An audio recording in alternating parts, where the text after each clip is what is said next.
Okay, today, kids, we're going to talk about your copyright, which is the most important thing for a writer, photographer, illustrator, whatever, because you don't want somebody taking your work and being in litigation for 50 years because someone tried to steal from you. So we're going to Google copyright. The correct one is the U.S. Copyright Office. I know there's a million other ones here, and they say they can get it for you, and then they charge you hundreds of dollars, but it isn't actually that expensive. Your copyright should be only between $45 to $75.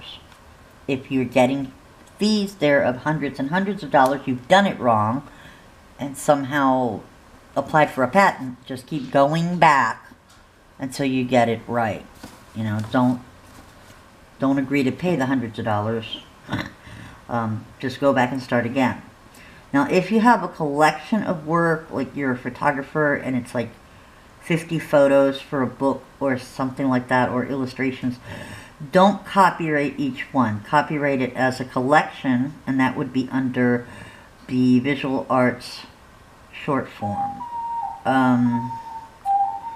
Or it may be VATX, which would be visual art text. The short form for text, that is for a manuscript, something you've written, poetry, some such thing like that. Okay, now I also want to talk to you about the size of what you're sending in. Some of you guys are sending manuscripts that are well over 500 pages, and we can't actually get those to load. We have a problem loading those.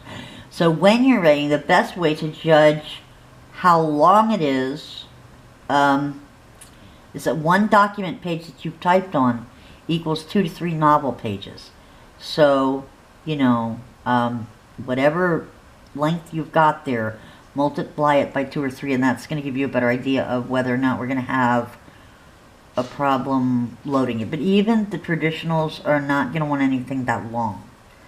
So that way you're going to know before you have to cut out chapters and chapters and chapters. You're going to know, well, let me make this short and get straight to the point. The next thing you need to know about is the buyback policy. I know everybody wants to have their stuff on Barnes & Nobles, right? I mean, that's what we want. Ideally, we want it on the shelves. If we are going through Lulu, we have Amazon and Barnes & Noble on the website, which means people can go into Barnes & Noble and order it. But basically, we want our stuff on the shelves. The problem with that is the buyback policy. Let's say Barnes & Noble's orders 1 million books, and they don't sell any of them. You then have to buy back those books at a loss. Every single one. That is why the buyback policy is a trap, and that is why we normally stay away from large corporates. Okay? But a lot of mom and shop... Excuse me, easy for me to say. A lot of mom and pop shops will take them on consignment if you just give them $1 or $2 off the price, and then it is on store shelves. Okay, that's enough for that one. Thanks, guys. Talk to you in a minute.